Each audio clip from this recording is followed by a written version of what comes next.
Hey viewers, welcome back to Jan's Hobbies channel. So in today's vlog lo చిన్న పిల్లలకి 6 to 12 months లోపల ఉన్న babies కి beetroot and carrot పొరిచ్ ఎలా చేయాలో చూస్తున్నాం. సో ఇప్పుడు బీట్రూట్ అండ్ క్యారెట్ పొరిచ్ కి లైక్ బీట్రూట్ అయినా క్యారెట్ అయినా లైక్ పీల్ ఆఫ్ చేసేసుకొని చిన్న చిన్న పీసెస్ కట్ చేసుకొని స్టీమ్ పెట్టేయాలంటే బాయిల్ చేస్తే సాఫ్ట్ అవుతుంది. సాఫ్ట్ అండ్ స్మాష్ అయినట్టు ఫింగర్స్ తో ఇట్లా స్మాష్ చేస్తే మంచిగా సాఫ్ట్ అండ్ అయిపోవాలన్నమాట.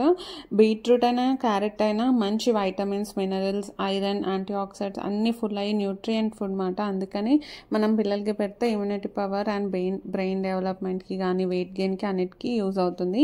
సో మంచిగా బాయిల్ అయిపోయాక మనం మిక్సీ పెట్టుకొని స్మాష్ చేసుకోవాలన్నమాట. తర్వాత నేను ఓట్స్ అనేది ఒక స్పూన్ తీసుకొని వాటర్లో కలిపి ఇట్లా బాయిల్ చేస్తే చిక్కగా అవుతుంది. అది కొంచెం మనము ఇప్పుడు క్యారెట్ అండ్ బీట్రూట్ ఉడికిపోయింది కదా, దాంట్లో కొంచెం మనం ఇది యాడ్ చేసి మిక్సీ చేసేసుకుంటే మంచిగా బ్లెండ్ అయిపోయి సాఫ్ట్ థిక్ అండ్ ప్యూరీ అవుతుంది. అది బేబీస్కి డైలీ మధ్యాహ్నం కానీ మార్నింగ్ ఆర్ ఈవినింగ్ ఎప్పుడైనా కానీ ఒక కప్ మాత్రం కంపల్సరీ పెట్టచ్చు. చాలా హెల్త్ బెనిఫిట్స్ ఉంటుంది అన్నమాట. సో నేనైతే నా బేబీకి ఇవి పెడుతుంటాను, క్యారెట్ బీట్రూట్ పొరిచ్ అని. నెక్స్ట్ వచ్చి అప్కమింగ్ వీడియోలో నేను యాపిల్ అండ్ క్యారెట్ ప్యూరీ ఎలా చేయాలో అండ్ అలానే బ్రొకోలీతో ఎలా ఫుడ్ పెట్టచ్చు అనేది ప్యూరీ అప్లోడ్ చేస్తాను. ఖచ్చితంగా అవి మిస్ అవ్వద్దంటే please like, share and subscribe to my channel.